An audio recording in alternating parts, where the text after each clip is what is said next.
What would you say was the last truly great Pixar movie?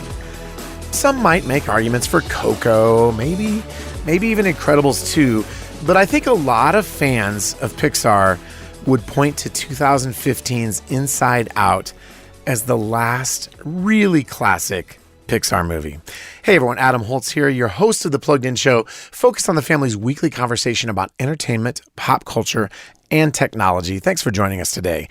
Well, Inside Out ended a run of hits in which it seemed like Pixar could do no wrong. I mean, they got up to the plate and every single pitch time was an out of the park home run, and they just wowed us, you know? And it started with Toy Story in 1995. And that streak went through Monsters, Inc., Finding Nemo, The Incredibles, Wall-E, Up, and others. Some would put Ratatouille in there. That might have been the weakest one for me, but that's a different podcast. For a different time. Yeah. And since then, Pixar's movies have been, okay. I'm looking at you, good dinosaur. Forgettable, Cars 3, and lately controversial, Onward, Turning Red, Lightyear, Elemental. The last four especially stomped on cultural hot buttons and political issues, and they seem to cement Disney Pixar's determination to focus as much on social messages as much as just telling a good story that would connect with the widest audience possible. That brings us to Inside Out 2, now in theaters. Bum, bada, bum. Exactly. Paul and I both saw it, and today we are going to unpack the highs and the lows and the everything in between. I think we are going to turn this movie inside out, as you might say. Wow. That wasn't even in the script, folks. I mean, that's why we pay Paul the medium bucks. Medium right bucks, there, yes. right Thank there. you so much. And we're going to talk about where it fits with what we've seen recently and in the bigger, I shall call it the Pixar pantheon, if we will. And in our second segment, we will segue from talking about animated emotions in a teen girl's brain to the kind of things that really take place in our brains when we're on screens. And we're especially going to focus on how screens shape adolescent brain development. And Dr. Danny Huerta, who of course is Focus on the Family's Vice President of Parenting and the author of 7 Traits of Effective Parenting, will join us to really help us dive more deeply into this whole question of what's going on in our brains when we're on screens. Well, before we dive into today's show, I want to say thanks for joining us each week as we talk about how screens and entertainment potentially influence you and your family. Our goal as we talk each week with each other and with you is to have a conversation that tells you something you need to know. And hopefully we'll have some fun along the way too. Hopefully more than one something. Hopefully more than one something. Yes, thank you.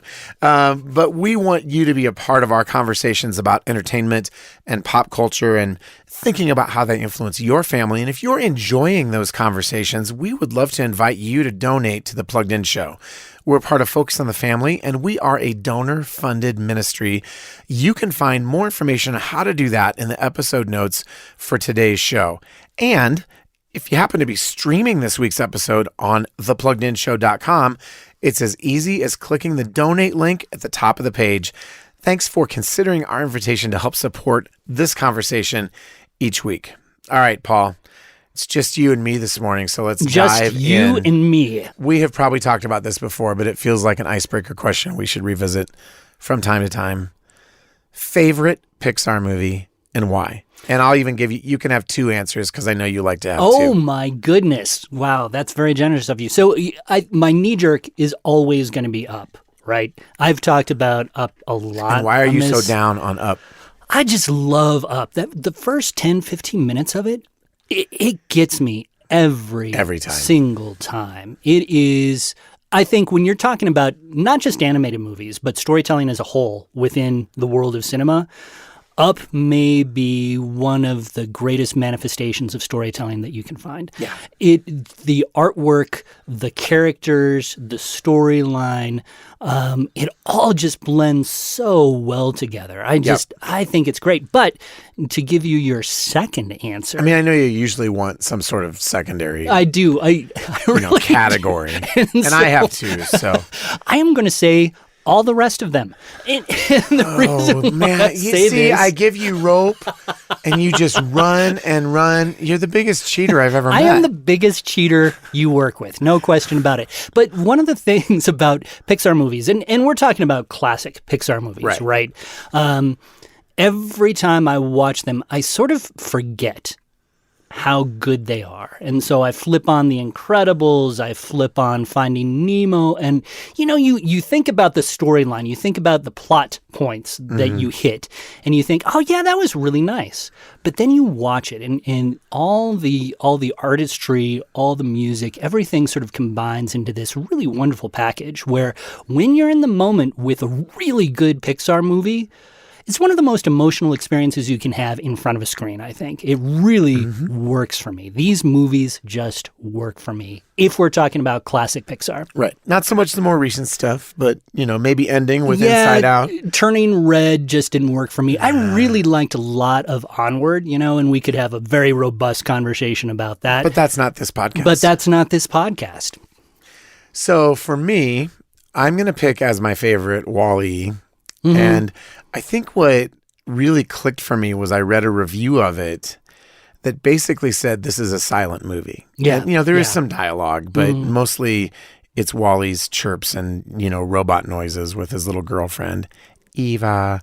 But I'm like, oh, yeah, that's right. It's this soaring story of love and adventure, and there's some interesting social commentary about adventure and consumption, and there's actually a lot going on. But visually, again, just in terms of visual storytelling, for me, I think it was the high watermark. Now, I'm now going to pick a little bit of an outlier. You gave me an extra one because you wanted an extra one. I did. Now I understand. So I think my deepest affection, and you're going to laugh at this because this is not one that normally makes anybody's top Pixar list, is Cars. I knew you were going to say that. Yeah.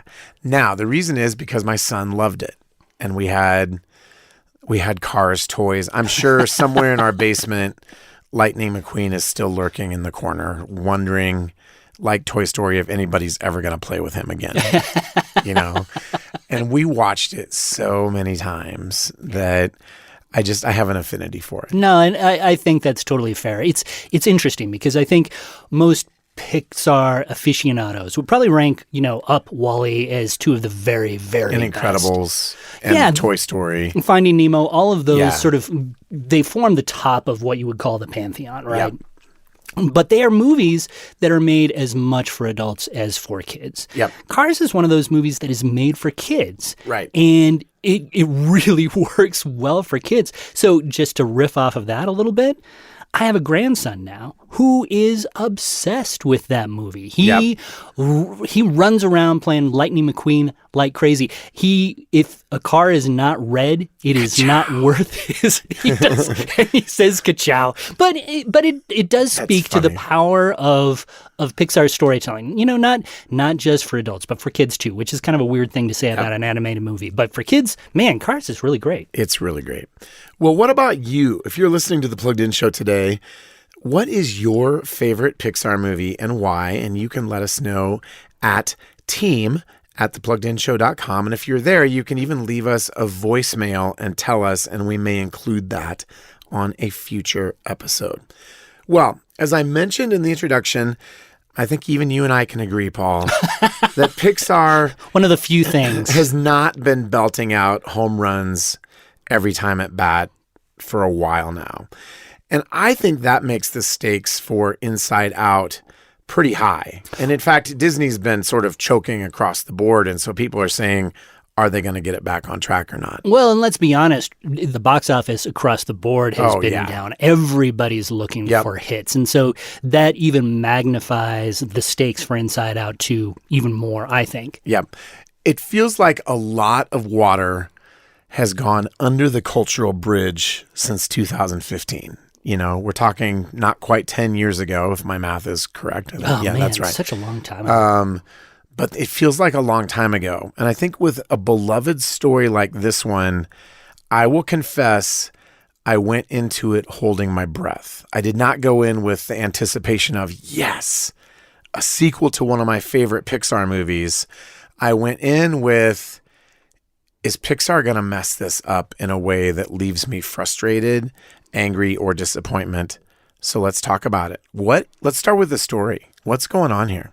So the story really begins with Riley, of course, as the last one did. It all centers around this girl named Riley. She has entered her teen years. We see her celebrate her 13th birthday. She is still delightfully attached to her parents. She gets straight A's and she loves hockey. She lives for hockey. But then one day, all of a sudden, and of course, there's all the emotions running around in her head, right? You've got joy, you've got sadness, fear, disgust, anger. Those are the 5 emotions that are sort of hanging out in Riley's head that we got to know so well and inside out. All of a sudden, one night, a little alarm starts buzzing.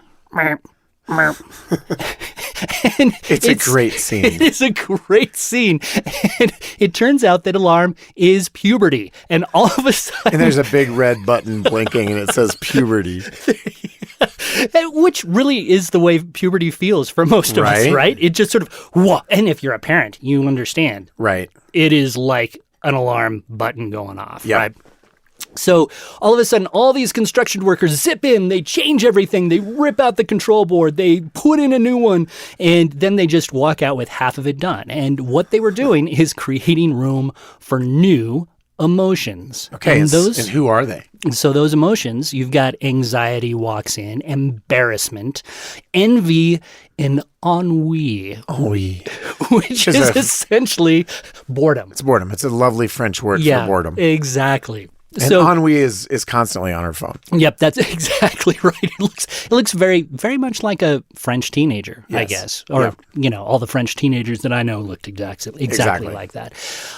So essentially, we have these new emotions coming on board. And one of them in particular is ready to take over the controls of Riley's mind. Okay. And that is anxiety. Yep. We all have a job to do. You make Riley happy. Sadness makes her sad. Fear protects her from the scary stuff she can see. And my job is to protect her from the scary stuff she can't see. I plan for the future.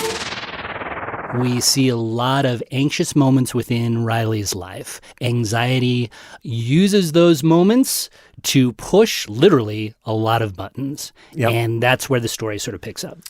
And what I found myself drawn into here was the question of how does anxiety relate to Riley, and I thought it did that Pixar thing.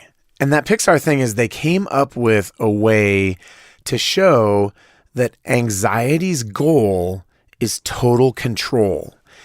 I am not a teen girl, but I love the way they connect the dots that what anxiety is trying to do is to control for every possible negative outcome, which when I think about how anxiety works, I'm like, man, there's a lot of truth there. Yeah. That really impacted me as a 54-year-old guy, not as a teenager. Well, and that's always the power of Pixar at its best, right? Yep. They have these little points that hit you right between the eyes. And both you and I know a little bit about anxiety, right? Yes. The other thing that I think, again, a very Pixar trick is they presented anxiety not in and of a terrible thing in and of itself, right? Anxiety is something that encourages you to perform. It encourages you to look forward, to think about what could happen. But as is the case with a lot of people, a lot of adolescents, a lot of adults like us, anxiety can get out of control really quickly, and it can truly paralyze you when it gets to a certain point. Yeah, and that's what I found myself resonating with from a plugged-in perspective. We've spent a lot of time in the last 15 years talking about how the anxiety rates, the mental health issues in our culture have gone through the roof. And I felt like more than...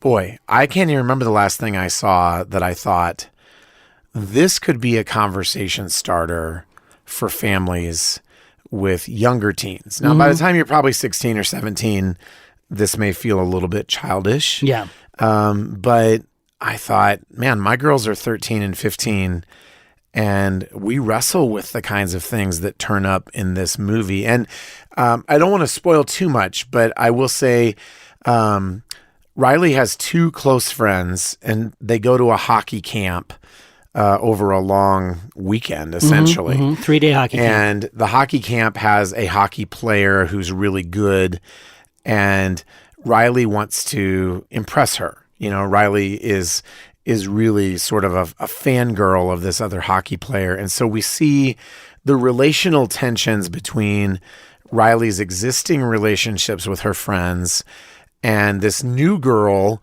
that she likes, but she's trying to kind of impress. Right. And I think that we've all had moments, either ourselves or watched our kids, where we see them grappling between two different friend groups, right? And again, I felt like the movie did a great job of capturing the reality of teens and teen girls especially, and I speak again as a father of two of them, live in this place of relational tension between trying to please maybe this friend or that friend. And if they do something with this friend, the other friend gets jealous or possessive, or maybe my daughters get jealous and possessive, or they feel like they're left out.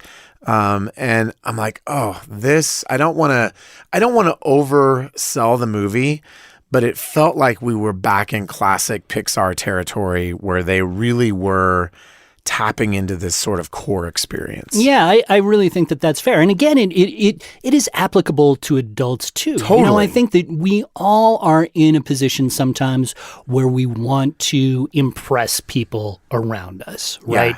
Yeah. We are always told, and rightly so, to be yourself. Right. But there's always an impulse when we really like somebody, we want them to like us too. And so you have that push-pull of being yourself, of trying to fit in. How does that look? This movie, I think, unpacks that really well. Yeah. There's a lot more that I kind of want to say about that, but it's also, this is a really good opportunity to talk maybe a little bit about some of the rumors that were created. Because when you look at the trailers, I think that you do see that connection point, that Riley looks to this other girl. Right. Some people have interpreted that as some sort of same-sex attraction. Right, exactly. Yeah. That is not the case. It's not the case. Not at all. And that was what I was holding my breath about, because certainly Disney and Pixar have not been shy about including that kind of content recently. I mean, it was a major plot point in Lightyear, and it wasn't just like something in the background that you had to be looking closely to notice. It was a character development thing. And let me take it a step further and say that one of the things that I appreciated deeply about this movie was it felt like a return to being able to celebrate close and affectionate same-gender friendships without there being any hint that I could see of playing with the same-sex attraction in a romantic sense. Yeah. You know, these girls have a lot of affection for each other, and Riley definitely wants to impress this other hockey player, Val. But, you know, later on, there's a thing that, you know, the 4 people on Riley's Mount Rushmore of her favorite male celebrities. Like, the movie actually goes out of its way to clarify any ambiguity about who Riley's attracted to, and she likes boys. That's exactly right. So I found myself exhaling, and I'm like, oh, man, we can have a movie about adolescent friendship without it being about sexual identity at the core. And man, I feel like it's been a minute since we've seen that. Well, and when you think about it, I so appreciated that because when you're thinking about putting yourself into the shoes of a 13-year-old, man, friendships are the end-all, be-all. It's everything. You know, you have these islands of identity. They bring those back only very, very briefly within this movie. And you see this little tiny parenting island. I mean, the parents are still important. Right. But you know that has sort of been superseded by her friendships. And those friendships are super duper important. And a returning line again and again is Riley's fear of being alone. Yeah. And that's part of the motivation that encourages her to make some not very good choices throughout this movie. Yep. That fear of being driven alone. by anxiety. Exactly. And one of the other things I liked about this, and I don't know if it's as emotionally resonant as the first one, but I think I liked it better. That's interesting. And I love what they do with the idea of your core beliefs and identity. And I won't spoil it visually, but in a very classically Pixar way, they're able to create both a plot point and something visual that speaks to the idea of adolescence as a time when our identity in terms of our beliefs about ourselves and about the world are being cemented. And that there's a battle for positive beliefs, like Riley, one of them is I am kind.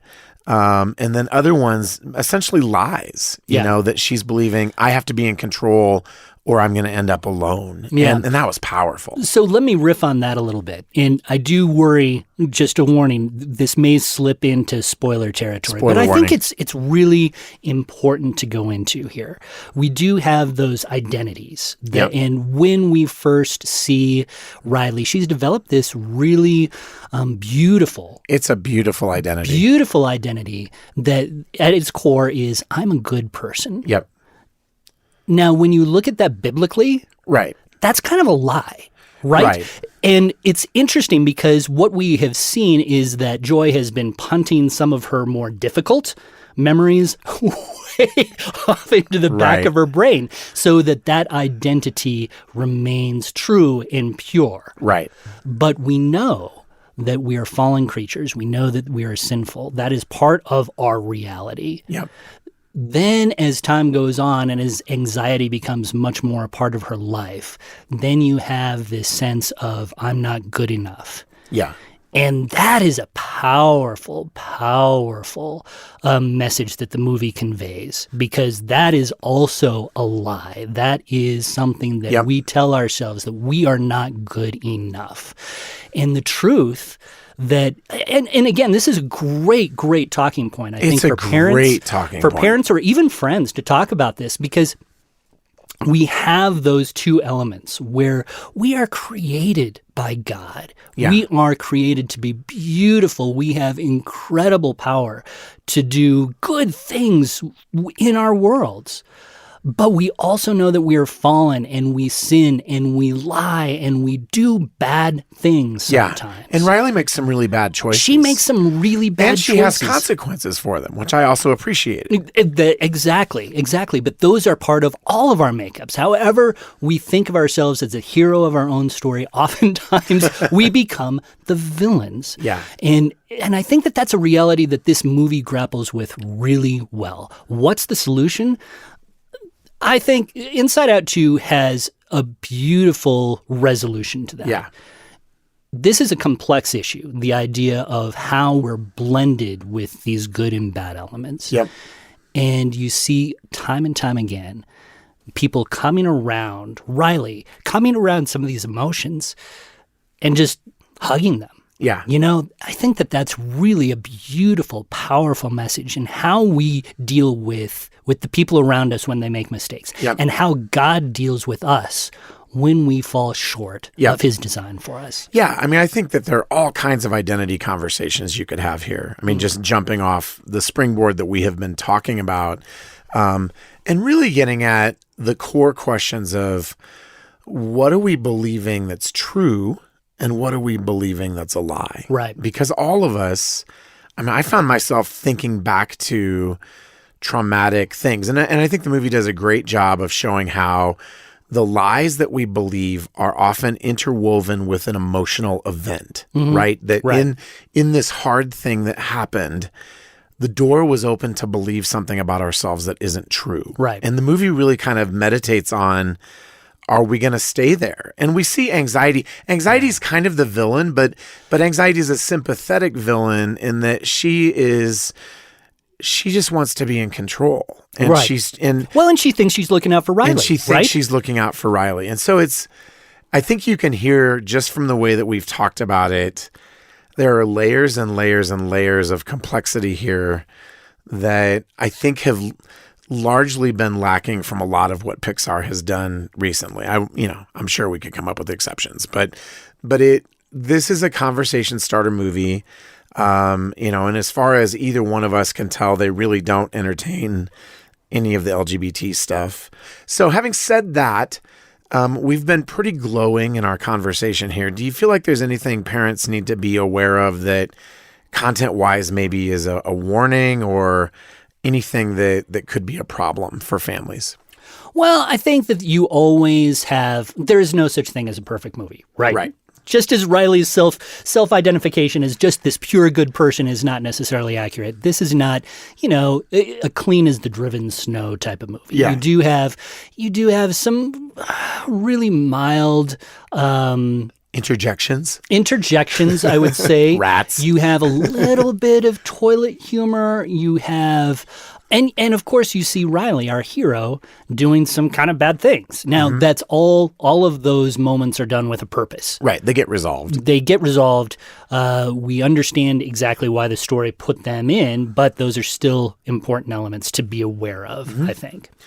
I found that there were a couple moments with the action sequences that were pretty intense. And that if you had really young kids, I found myself wondering, I don't know that I would go so far as to say a caution, but there were some scenes that were pretty intense in terms of the action. The other thing that I noted is there's a panic attack scene where Riley practically hyperventilates, and anxiety we see inside her is basically going crazy. And we hear Riley's heartbeat accelerate. And anxiety really mirrors what's going on with Riley. Exactly. Right? Anxiety, this is not anxiety being mean. She is frozen, trying to do the right thing. Exactly. And as somebody who has had, I'll be a little bit vulnerable here, as somebody who has experienced panic attacks where I could feel my heart racing and I could feel my breath getting faster, that scene was pretty intense. Yeah. And not in a don't go see it because of this kind of way, but just know if you have a child that has dealt deeply with anxiety, there are some points here that there might be a hard reaction to that. And even me, again, as a grown person, I'm like, wow, they really nailed what a panic attack feels like. And I thought about my own experiences with that. And so just be aware that the movie really is diving deep in some of those things. And I think it does a great job of it. But there are some intense moments that might catch you a little bit off guard. Yeah. When we're talking about Inside Out 2, I'm so happy that we're talking with Danny right after this, actually. Yeah. Because we'll be dealing a little bit more with mental illness. But this movie does touch on aspects of that, right? Yep. And you're right. Those moments can be difficult. But the thing I like about this movie is that it gives parents, like the first one, it gives parents new tools maybe to talk through that, to see what's going on, to get new language tools, really, even to communicate some of these things. These Inside Out movies are so well researched, I think, so grounded in the science of the brain. And they convey it in such an easy to digest format that these are not only tools for entertainment, these are tools for engagement. And that's something I really appreciate. So if you have kids who deal with some of these issues, I mean, Inside Out 2 might be, I hate to say this because, of course, every family is different. We never want to say, go see this movie. But this can be a tool, I think, for communication. I think that's exactly right, Paul. And I think that hopefully as we have talked today, you have picked up our enthusiasm for the movie. Obviously, read Paul's full review before you make a decision to go to this. I am heartened to be able to have a conversation that isn't, well, it was great in this area, but I didn't feel like there were any massive, facepalm issues that families are going to be like, oh man, I wish we could see this, but we can't. Yeah. And so that's nice. I'm glad to be in this place, and I wasn't sure we were going to be there. Yeah. And even as we say that, I always worry just a little Sure. bit. You know, both of us were there, and usually Yeah. if both of us are there, it's pretty reliable, right? Right. But there's always a chance we could miss something. Sure.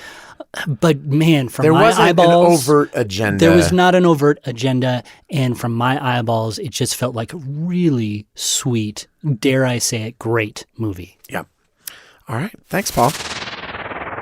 In our second segment today, I am excited to welcome back Dr. Danny Huerta to the Plugged In Show. If you've listened for a while, you may remember Danny has been on before. He's focused on the family's vice president of parenting.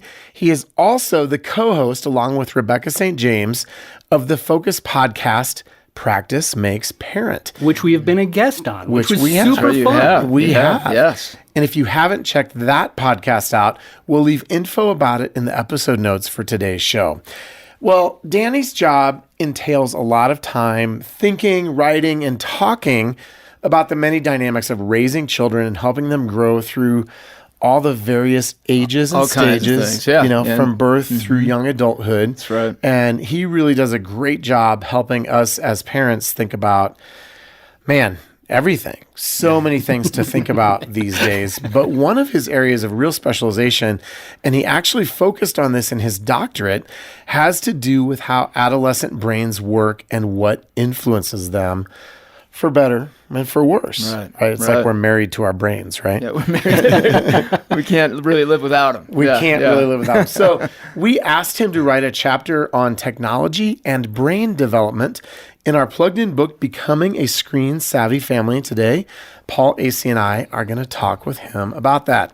Danny, you covered so much ground in one chapter in this book that I felt like the chapter is called We Only Get One Brain. We only but get one. We probably needed like 5 chapters to unpack everything that was in there. There's so much we could talk about, but where I want to start today is what you have to say about the concept of what you call hooks. When you talk about hooks in connection with adolescent brain development, what do you mean and why is this so significant? Yeah, well, think about fishing. I mean, that's Okay. really the hook, right? Yeah. There's an alluring thing you're looking at, something that mimics something that is real, right? Something that mimics something we want. Okay. And so Like a fish wants like food. a fish. Yeah, they want food, and it's mimicking that food or the movement, and then the fish goes, and they get trapped into it. And so the idea with this... It goes badly for the fish. It goes badly. It does. And for some, they get thrown back in. They're a little sore for a while. Some get eaten. A learning experience. Yeah, it's a learning experience. For others, it's their last Yeah, all of a mistake. sudden, their friend is gone, right? Right. What happened?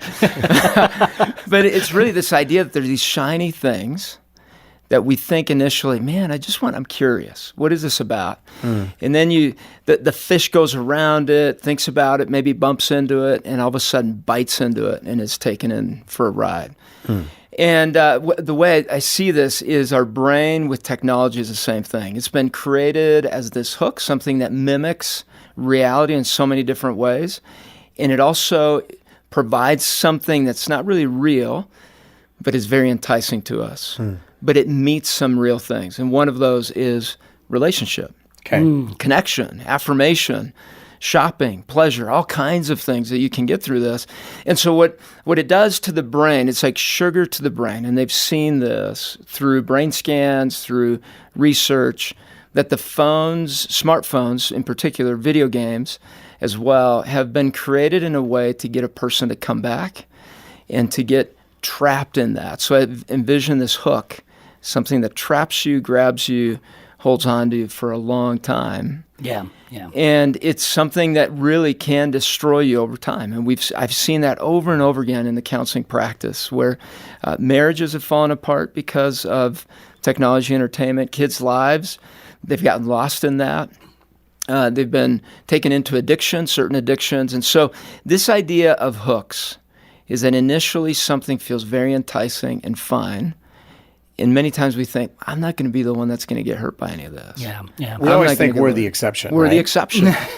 And then we bite into something, whoop, we're not the exception anymore. We're in it. Yeah, I love the way you put it in the book where you talk about how, we start out owning our devices, but ultimately our devices own us, Yes. right? Yeah. Or at least that's the danger. And you unpack a really delightful story about your own sons, grappling with technology through a DS, that type of thing. And really sort of a mature way that he approached that, but some of the struggles he had along the way. Can you unpack that a little bit? Yeah, since he was a little guy, we'd go to a restaurant and you'd see his eyes just go to the screen. Right behind us, we knew where the screens were because all of a sudden you see his eyes be captivated by whatever screen was around. And when he was little, he got the DS, and we talked about how he can learn how to manage that. And one day he came up. He would sit either on the toilet or somewhere else where nobody was going to bother him, and he'd sit on the DS. Right? Well, he wouldn't sit on the DS. He'd sit playing the DS, and then he came up. He said, "Dad, I think I need you to either hold it or block it somehow because it's taken too much of my time." I said, "Son, that is fantastic that you have realized that because this is something you're going to need to learn how to manage." And throughout his teen years and now 21 years old, he is... Have you given back his DS? Yeah, that's right. Actually, laments he sold it in a garage sale. Oh, well, there you go. But the phone that he got as an older teen and into early 20s, he has said he brought his own little lockbox. Wow. And he has said there's moments where I know it's pulling me and I know I need to put some limits on this device. And actually this morning we were just talking about that. He said, "Hey, Grandma and Aunt Becky asked me to join Snapchat." And I said, "Hey, how are you doing with all that stuff?" He said, "Well, I had to get rid of the app. Instagram was taking too much of my time. And Snapchat, I think I have 2 or 3 friends." And so he's seeing it as a place where he can connect, but he's realizing the vulnerabilities that he's got with it, that it does squeeze his time and draws his attention. It's been a fun process with him. I've told him, I said, if I would have had screen as a teenager, I think I would have had struggles. It would have been tough. Yeah. I mean, I get it. There are shiny objects in the culture, right? Yeah. Well, we have to be students of our kids, right? Because not every child is going to interact with or be drawn to those hooks in the same way. And I think there's a balance or a relationship, maybe it's not a balance, between we set and model those parameters as parents. And hopefully our kids, if they have that maturity, we begin to see them self-regulate as well. A couple times recently, my son has said, "You know what? I'm just going to get off Instagram for a while." He's almost 18 because I'm mostly just seeing my friends doing things that they haven't invited me to, and it makes me feel bad about myself. Yeah, and so true. and I think that's one of the dangers. This is a little bit of a rabbit trail, but I think it is one of the paradoxical dangers of social media is it's, the intent, the stated intent is to connect us relationally. But if you're a teenager and you have a sense that other kids are connecting and you're not, it can have, an incredible isolating effect. And he's been self-aware enough to recognize, man, I'm really struggling with this. The best thing for me to do is to just get off for a while. Well, it's a good point. I've seen grandparents struggling with this. I've seen parents. So it's not just an adolescent issue. No, it's not just a teen thing. Yeah. They're grandma agers. Screen Emmas. I don't know what would that be called. But, grandmas having a hard time where they're on Facebook, or some type of screen, not necessarily video games, right? Right. But I've seen playing parents, Tetris again, isn't she? Our brain's vulnerable to this, bottom line. And it's not just a teenage thing. It can be all the way down to kids that are 3, 4, 5 that have severe withdrawal meltdowns as they're coming off screens, and parents don't know what to do with that. Yeah. Yeah, and if you don't know what to do, the easiest thing is to just hand the screen back and just keep on trucking because it's easier. Because it's easier. Well, I wanted to go back to something you said, talking a little bit about the connection between technology and mental health, because that's a real, true connection, right? Can you unpack that a little bit? Is that relationship between technology and the mental health struggles that especially teens are having now, how real is that? Oh, huge. I mean, really think of the 4 core needs that we've got as human beings. And one is belonging. And you talk about this in the book, I do too. in the book. Belonging, the sense of belonging. It's a false sense of belonging that is being created through the screen. And it's falsely trying to meet that, and it draws you in because you get this sense that I've got friends all over the place. Right. But do you really? And you begin to realize you don't. Then you have these comparisons. in this sense of belonging. Do I have what these other people have? Am I accepted like these other people are being accepted? And am I being invited or am I being excluded? And it begins to create this anxiousness around this area of belonging, because part of that is the likes part. And that goes to the other part of, do I have a sense of worth? Mm-hmm. And the more likes I have, the more views to things, the more worth I feel. But then there's an emptiness in that, because you've got to keep feeding that, getting more likes in order to feel good. And now you've got this dopamine surge that if you have a lot of likes, you're good. If you don't, and not very many views, you don't feel good about yourself. And let's circle back and talk about dopamine in just a second. Okay. So That sounds good. Yep. And then the other one is a sense of competence. You get this false sense in this especially world in the that you're video game competent. world, right? Especially there. Yeah. And social media as well. You can do some things that people affirm and say, oh my goodness, you're amazing. But in the video game world, I remember this one young man, he came in to the counseling practice and he said, Dr. Huerta, why would I let go of video games? I'm small and insignificant in real life. No one pays attention to me, but in the video game world, I'm respected. I'm one of the top in the whole world. I'm big, I'm strong, I'm powerful. Everything I would want. He's achieved something. He feels that power, and he's going, why would I want to leave that? Yeah. And that's a great question. We need to understand with compassion what our kids are being exposed to. And in that, he still struggled with depression. He was struggling with this depression on who he knew he was, and he was giving a false picture over here, and he knew it. And then the sense of meaning and purpose. We also have this false sense of meaning and purpose through screens and technology, and we end up missing out on the life we actually really have. And kids begin to realize that. And I've seen the anxiousness go up because there's so much to keep track of, so much to respond to, and so much that you think you're missing, that there's this just stress that's piled on. Well, it's people the with FOMO, screens. right? The Fear FOMO. of missing out. Yeah. And for kids, and I have 3 of them, 13, 15, and 17, I mean, it's probably their highest need that they're aware of. They may have deeper needs that maybe they're not quite aware of yet, but to not fit in, to miss out is like a death sentence for a teenager. Oh, it's huge. It really actually, in the pathways of the brain, it's the only time in our development where it literally feels like you're not going to survive. Wow. It's a survival pathway. Wow. They have found that in those teen years, if you don't feel like you're belonging, you're fitting in, you're accepted by your peer group, your brain says you're not going to survive. So there's a survival piece to it, a desperation if you feel alone and left out. And as we've that seen, probably can contribute to what we've seen with increased suicidal ideation and kids acting, making good on that, right? Yeah.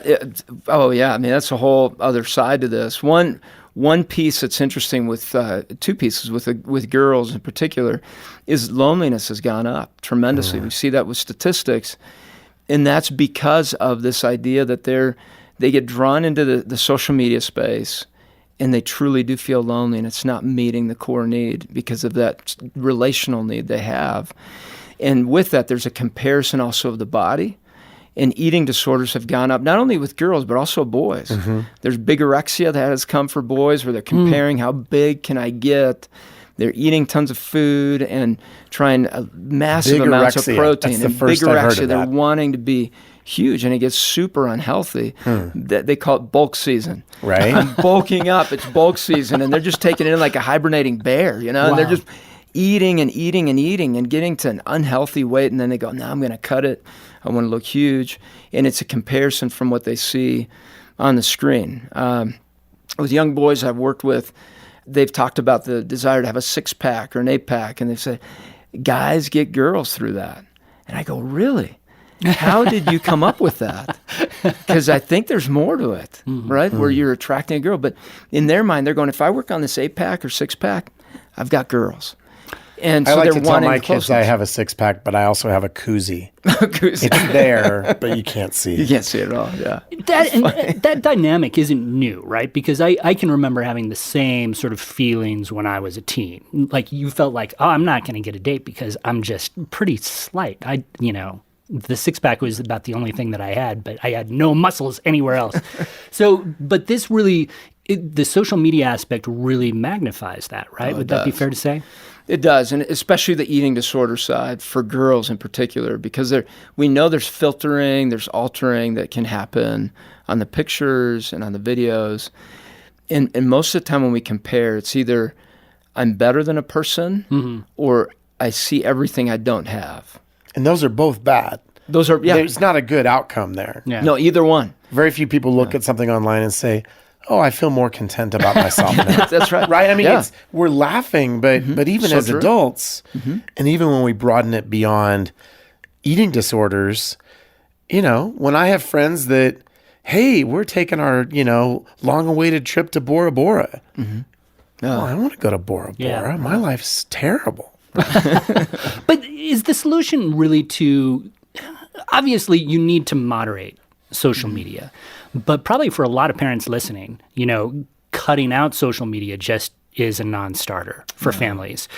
Can you help us walk through how to sort of deal with social media in, I guess, a more proactive way?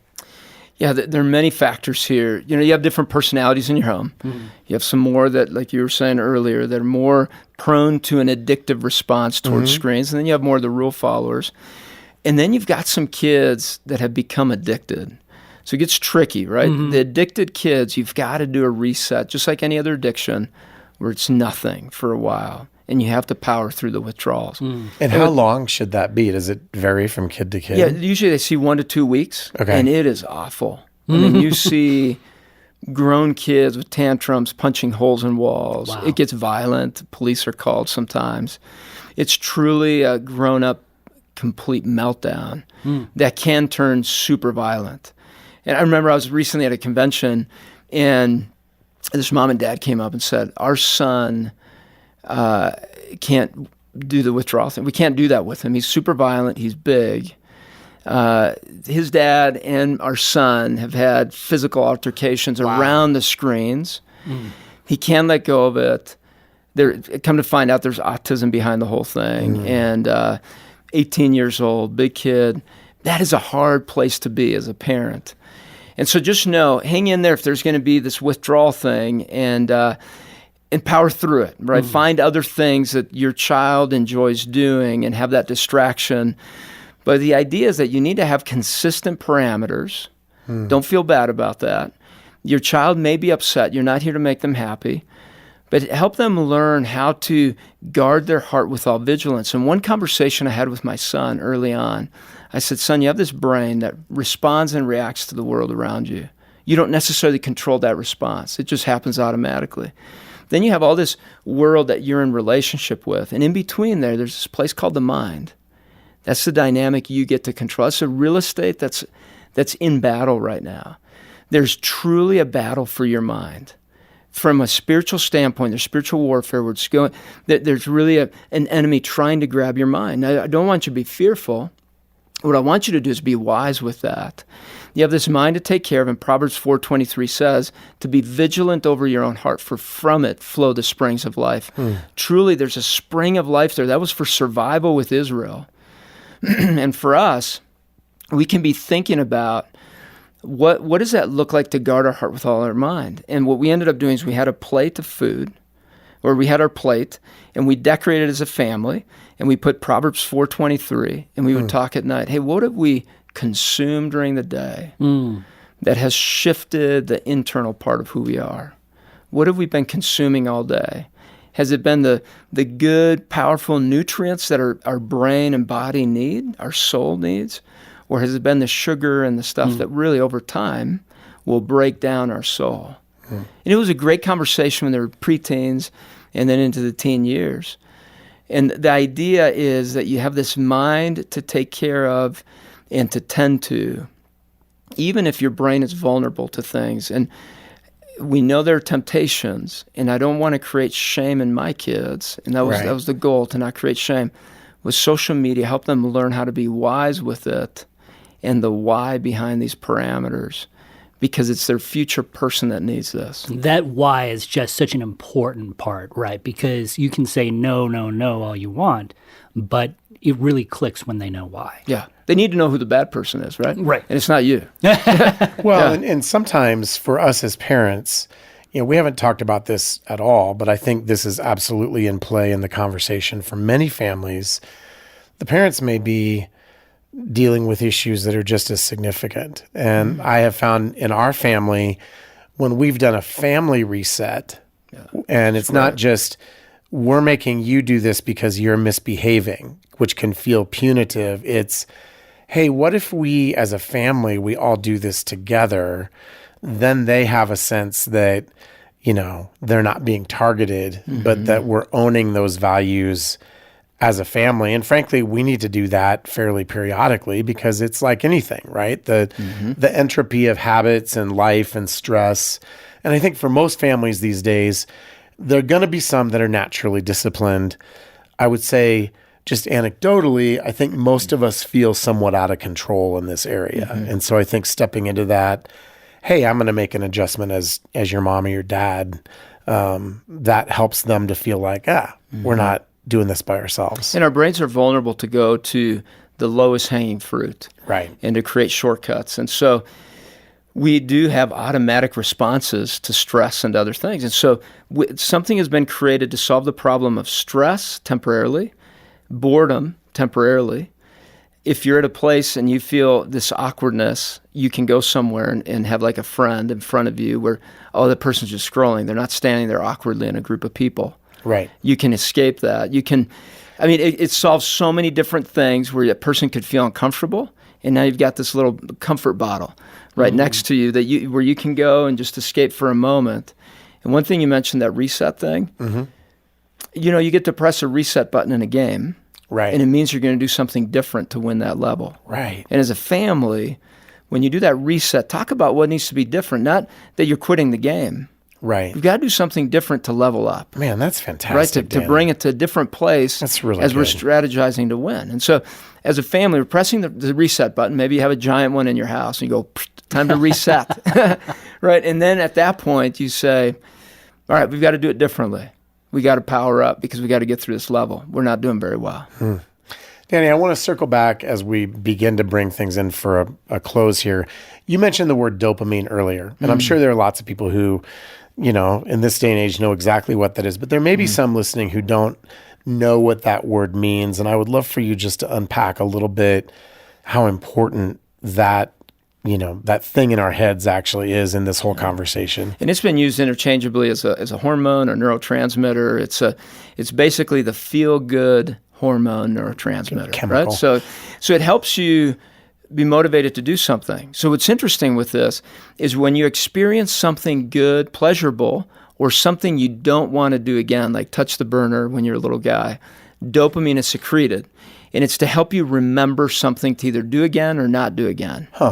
So when let's say a child, 2 years old, tastes sugar for the first time, has a handful of M&Ms, right? Dopamine is secreted. The brain goes, hey, remember that. That was amazing. Now they see the M&M and they haven't tasted it yet, and dopamine is surging to motivate them to go grab it. And so it's an overwhelming surge of dopamine. You can't think about anything else because the brain's going, it's there. It's right there. Go get it. And it gets you to do it. Part of it's survival. If we didn't have this dopamine secretion, we wouldn't go eat, we'd starve, we'd die. We wouldn't grow in things because it's a motivator for us in the learning part of our brain. Provides memory. So in that, once you feed it, so if it secretes, you see it, you see the thing, you go, okay, I got it. It reinforces the amount of dopamine you get. You go, that was great. Thank you for going and grabbing that. That was fantastic. More means more. More dopamine and then more dopamine. And the way that you bring dopamine back down, that surge, like with a screen, is you starve it. It anticipates it. You're going to have a reward here. You hear the ding, and you go, I need to go check it. It's like Pavlov's dogs. Right. You hear the ding, and you're like, oh, I need to go check. That's the dopamine surge already happening. And if you say, nah, it's locked up, I'm not going to do it, then over time it has a negative dopamine release where it goes, we don't get what we were searching for. And then it starts to soften. It takes the dopamine back down the other direction because it's almost like a punishment. And so then you've leveled off as you've starved your brain of the dopamine surge to reset it.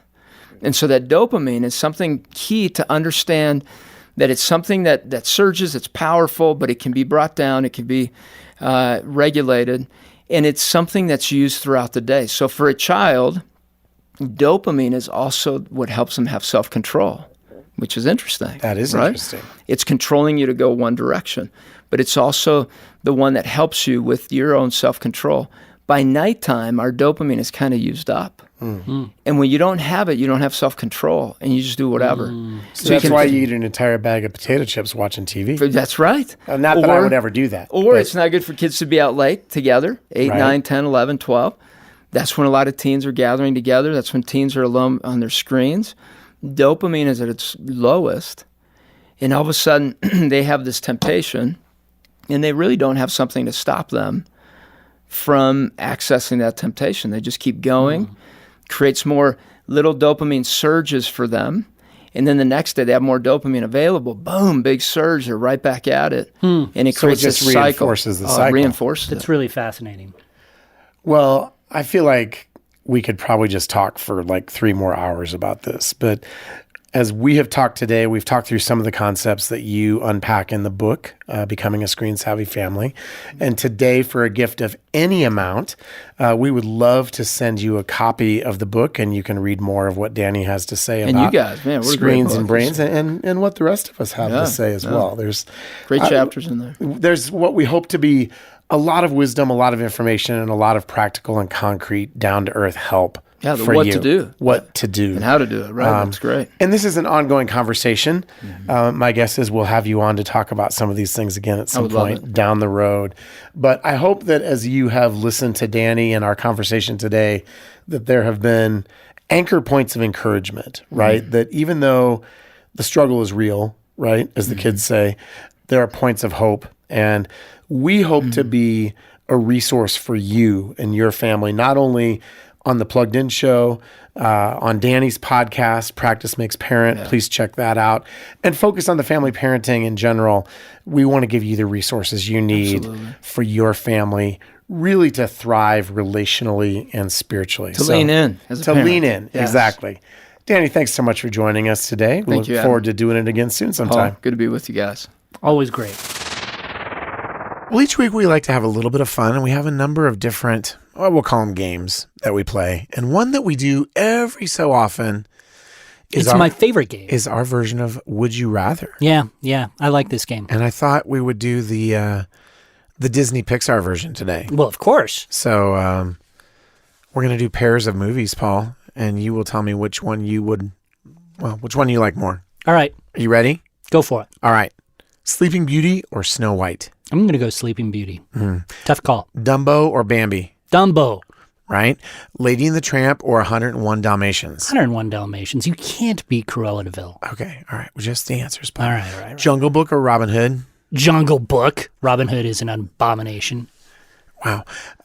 Cat from Outer Space or Pete's Dragon? Oh, Cat from Outer Space. Yeah. Herbie the Love Bug or the Shaggy Dog? Don't know. Haven't seen either. Oh, well, pick one. Shaggy Dog. Okay, thank Sounds you. more fun. Aladdin or Beauty and the Beast? Aladdin. Lion King or Little Mermaid? Little Mermaid. Toy Story or Cars? Toy Story. Wall-E or Up? You know this. Up. Yeah, I do. Incredibles or Finding Nemo? Oh, Incredibles. Okay. All right, now, That's a tough now call. you do me. Okay, here we go. Sleeping Beauty or Snow White? Sleeping Beauty, Dumbo or Bambi? Bambi, Lady and the Tramp or 101 Dalmatians? 101 Dalmatians. Yeah. Jungle Book or Robin Hood? Yeah, I'm going to agree with you on Jungle Book. Good deal. Cat from Outer Space or Pete's Dragon? Cat from Outer Space on this one, but the new Pete's Dragon is amazing, but this is the old one. Yeah. Well, you didn't specify that. I didn't. But anyway. Anyway, Herbie the Love Bug or the Shaggy Dog? Herbie, the Love Bug. Well, okay, I might have to watch it. Aladdin or Beauty and the Beast? I'm a softie. I got to go Beauty and the Beast. Tale as Old as Time? Yep. The Lion King or The Little Mermaid? Oh, Lion King. Because cats. Cats. Man, I did like Little Mermaid. Toy Story or Cars? Cars. Wall-E or Up? Wall-E. We know this. Incredibles or Finding Nemo? Finding Nemo. And I will say this about Finding Nemo. It is the story of the prodigal son. And I love that. Oh, that sounds like another podcast. It does sound like another Wow, podcast. Unfortunately, we're out of time for today. Oh, curses. So don't even try. I know you were about to launch into another podcast right there. Right then. And I'm like, why don't we just keep going? Zip it. Well, that is a good place to bring things to a close today. Thank you for joining our conversation today. What did you think about what we had to say? Have you seen Inside Out 2? If so, we would love to hear from you. Or if you have a thought about our conversation with Danny about how our brains are working or not working as they interact with screens, we would love to hear that too. And here is how you can get in touch with us. If you go to thepluggedinshow.com, you can leave us a voicemail with your answers to those questions or just other things you thought about our podcast this week. And we might just include it on a future show, or reach out to us kind of old school at team@thepluggedinshow.com. And of course, you can always find us on Facebook and Instagram. And if you haven't done so yet, we would love it if you picked up a copy of our team's new book, Becoming a Screen Savvy Family. In fact, we're going to make it super easy for you to do that. Today, for a gift of any amount, we will send you a copy of the book. We've really tried to talk about the things we talk about each week on the Plugged In Show, the concrete stuff, the practical stuff, some of the big picture stuff. We think you'll find it encouraging and helpful as you deal with all the stuff that we deal with our kids and screens today. And you'll find information on how to do that in the episode notes for today's show. Well, thanks again for spending some time with us at the Plugged In Show this week. We know there are a zillion different things you could do, spending your time in a zillion different ways. We're glad you have chosen to spend some of it with us, and we look forward to connecting with you again next week on another episode of The Plugged In Show. It's time to level up. Give your kids a safe, faith-focused, and biblically based community, and so much more. Join the Adventures in Odyssey Club. Club members get on-demand access to the exciting Adventures in Odyssey series, including more than 900 episodes. With faith-building activities, parental controls, and a safe online community, the Adventures in Odyssey Club could be your best adventure yet. Learn more and start your free trial at adventuresinodyssey.com/radio.